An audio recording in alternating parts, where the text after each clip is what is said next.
السلام علیکم ورحمۃ اللہ وبرکاتہ۔ رب اشرح لی صدری ویسر لی امری واحلل عقدۃ من لسانی یفقهوا قولی۔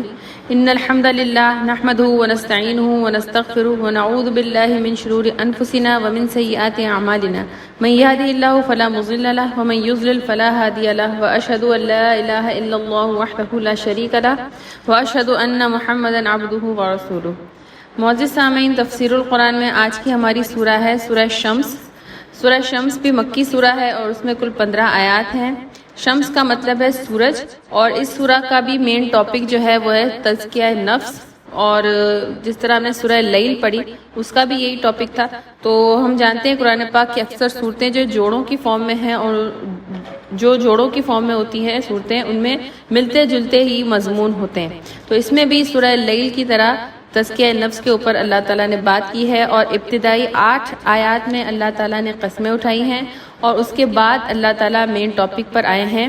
اور کوئی بھی چیز بہت زیادہ امپورٹنٹ ہوتی ہے تو اس کی امپورٹنس کی وجہ سے اس پر قسم اٹھائی جاتی ہے۔ تو یہاں اللہ نے 8 قسمیں اٹھائی ہیں، اور اس کے بعد کیا ٹاپک ڈسکس کیا ہے اللہ نے، وہ ابھی ہم پڑھتے ہیں۔ اعوذ باللہ من الشیطان الرجیم، پناہ مانگتی ہوں میں اللہ کی شیطان مردود سے۔ بسم اللہ الرحمن الرحیم، شروع اللہ کے نام سے جو بڑا مہربان نہایت رحم والا ہے۔ قسم ہے سورج کی اور اس کی دھوپ کی، قسم ہے چاند کی جب اس کے پیچھے آئے۔ اس میں بھی اللہ تعالیٰ نے اپوزٹ چیزوں کی، متضاد چیزوں کی قسمیں اٹھائی ہیں۔ یعنی سب سے پہلے اللہ کہتے ہیں کہ سورج کی قسم جبکہ اس کی دھوپ شدید ہوتی ہے، ضحاہا، سورہ ضحا میں ہم نے پڑھا تھا نا، یعنی چاشت کا وقت، تو اس وقت سورج کی دھوپ جو ہے وہ ایکسٹریم پر ہوتی ہے، شدت ہوتی ہے اس کی دھوپ میں۔ تو اللہ تعالیٰ سورج کی اور اس کی دھوپ کی قسم اٹھا رہے ہیں۔ اس کے اگینسٹ میں اللہ تعالیٰ کہہ رہے ہیں کہ چاند کی جب وہ اس کے پیچھے آئے، یعنی سورج جب جاتا ہے تو اس کے پیچھے چاند آ جاتا ہے، یعنی ایک دوسرے کے پیچھے وہ لگے ہوئے ہوتے ہیں، ایک جاتا ہے تو دوسرا آ جاتا ہے۔ اسی طرح آگے اللہ تعالیٰ ایک اور متضاد چیز کی قسم اٹھا رہے ہیں کہ قسم ہے دن کی جب سورج کو نمایاں کرے، اور قسم ہے رات کی جب وہ اسے ڈھانپ لے۔ یعنی جب سورج نکلتا ہے تو دن طلوع ہوتا ہے، اور پھر جب رات ہوتی ہے تو رات کا اندھیرا دن کی روشنی کو ڈھانپ لیتا ہے۔ پھر قسم ہے آسمان کی اور اس کے بنانے والے کی، اور قسم ہے زمین کی اور اس کو ہموار کرنے والے کی۔ یعنی اللہ تعالیٰ اپنی ہی قسم اٹھا رہے ہیں۔ کوئی بھی چیز کی اللہ جب قسم اٹھائے تو اس کی اپنی کوئی اہمیت نہیں ہوتی ہے، بلکہ اس کو بنانے والے کی اہمیت ہوتی ہے، اور انڈائریکٹلی اللہ تعالیٰ اپنی ہی قسم اٹھا رہے ہوتے ہیں۔ تو یہاں اللہ کہتے ہیں کہ اللہ نے جو آسمان بنایا ہے اور جس خوبصورتی سے اللہ نے بنایا ہے، اور آگے کافی ساری صورتوں میں جو مکی صورتیں ہیں، کافی دفعہ اللہ تعالیٰ نے آسمان اور زمین کی ایگزامپلز دی ہیں کہ اللہ نے ان کو کس طرح بنایا ہے، کیسا بے عیب بنایا ہے۔ آسمان کو بھی اگر انسان غور سے دیکھے تو بالکل بغیر ستونوں کے، بغیر کسی جوڑ کے، بغیر دراڑ کے اللہ نے ہمارے لیے اس کو چھت بنائی ہے۔ اسی طرح سے اللہ نے زمین کو ہمارے لیے ہموار بنایا ہے۔ حالانکہ زمین جو ہے وہ روٹیٹ بھی کرتی ہے، جیسے کہ ہم جانتے ہیں 24 گھنٹوں میں اس کا روٹیشن کا پروسیس کمپلیٹ ہوتا ہے، جس کی وجہ سے دن اور رات ہوتے ہیں، اور یہ جو ہے وہ ریوالو بھی کر رہی ہے سورج کے گرد، جو کہ 365 دن میں اس کا یہ ریولیوشن کا کام کمپلیٹ ہوتا ہے۔ تو اللہ کہتے ہیں کہ یہ سارا کچھ ہونے کے باوجود بھی زمین انسانوں کے لیے ہموار ہے۔ اور ایک مقام پر اللہ تعالیٰ قرآن پاک میں فرماتے ہیں کہ جب زمین بنائی گئی تھی تو وہ لرز رہی تھی، وائبریٹ ہو رہی تھی، اس کو ٹھہرانے کے لیے اللہ نے پہاڑوں کو فکس کیا ہے۔ تو یہاں اللہ اسی کی بات کر رہے ہیں کہ زمین کی اور اس کو ہموار کرنے کی۔ یہ ساری متضاد چیزوں کی قسمیں اللہ نے اسی لیے اٹھائی ہیں کیونکہ آگے جو ٹاپک آ رہا ہے وہ بھی اسی ٹائپ کا ہے۔ آگے اللہ کہتے ہیں کہ قسم ہے نفس کی اور اسے درست بنانے کی، اور پھر سمجھ دی اس کو بدکاری کی اور بچ کر چلنے کی۔ یعنی اللہ تعالیٰ نے یہ جو نفس بنایا ہے انسان کا، یہ نیچرلی ایسی چیز ہے، چاہے وہ مومن کا ہو یا کسی نان مسلم کا ہو، اس کو سمجھ اللہ نے اتنی دی ہے کہ کیا اچھا ہے اور کیا برا ہے۔ یعنی جتنے بھی اس دنیا میں مذاہب ہیں، چاہے وہ آسمانی مذاہب ہوں یا چاہے وہ خود ساختہ ہوں، اب جو برائی ہے، جو موٹی موٹی چیزیں ہیں، وہ برائی ہر جگہ ہر مذہب میں منائی ہے۔ جیسے جھوٹ بولنا، وہ کسی بھی مذہب میں اس کی اجازت نہیں ہے۔ چوری کرنا، ٹھیک ہے، یا ڈاکہ ڈالنا یا زنا کرنا، اس طرح کے جتنے بھی گناہ ہیں، شراب پینا، یہ ہر مذہب میں منائی ہے۔ کوئی بھی مذہب کی کتاب ایسی آپ اٹھا کر دیکھ لیں، کسی میں بھی ان چیزوں کی اجازت نہیں ہوگی۔ تو یہ اللہ تعالیٰ نے انسان کی انسٹنکٹ میں ایسی چیزیں رکھی ہیں جس کو پتہ ہے کہ یہ چیزیں بری ہیں۔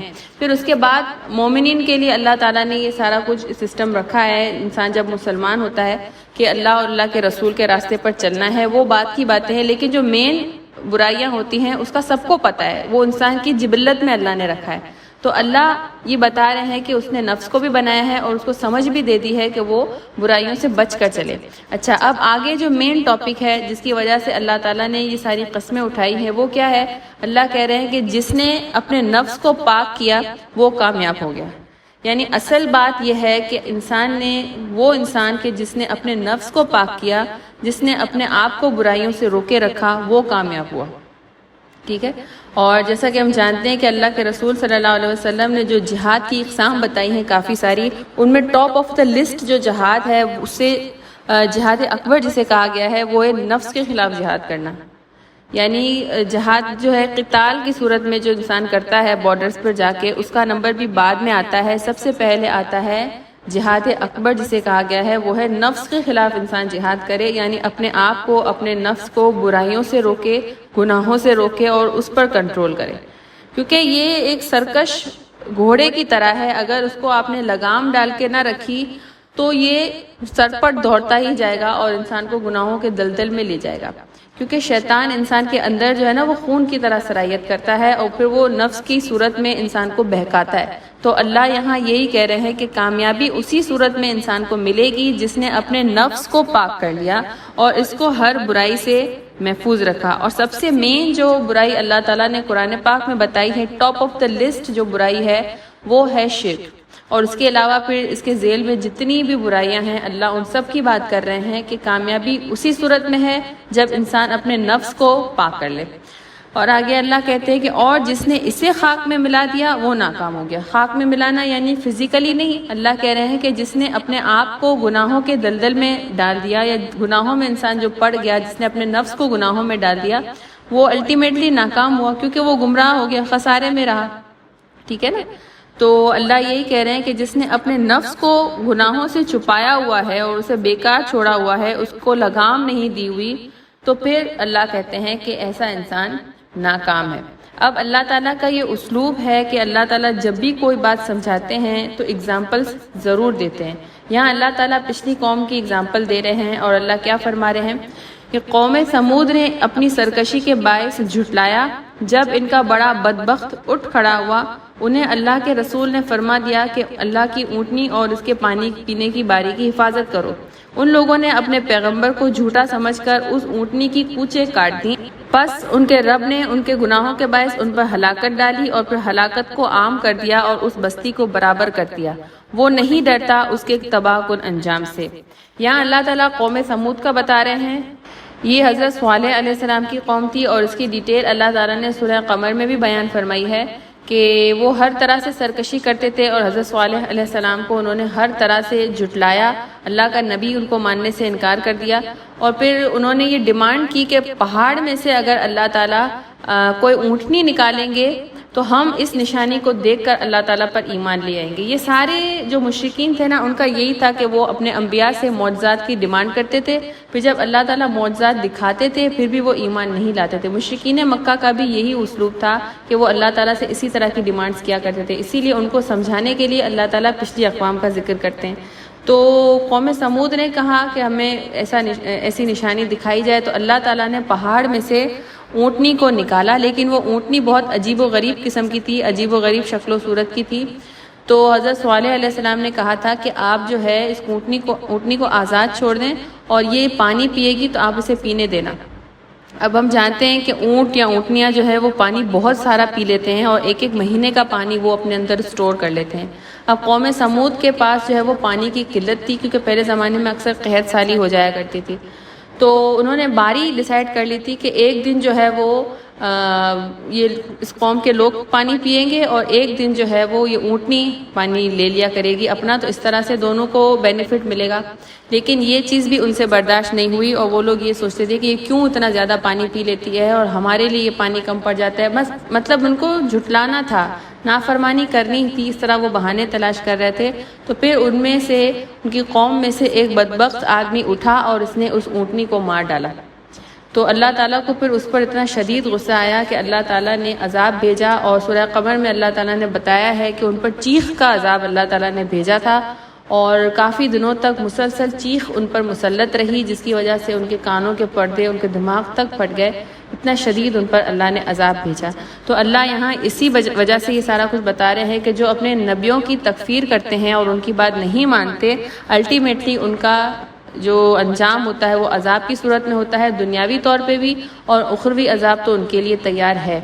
تو آگے اللہ کہتے ہیں کہ پھر اس طرح کے تباہ کن انجام سے اللہ ڈرتا نہیں ہے، اللہ خوفزدہ نہیں ہوتا، کیونکہ اللہ تعالیٰ بے نیاز ہے، اس کو کوئی فرق نہیں پڑتا کہ کوئی اس کی اطاعت کرے یا نہ کرے، کوئی اس کی بات مانے یا نہ مانے۔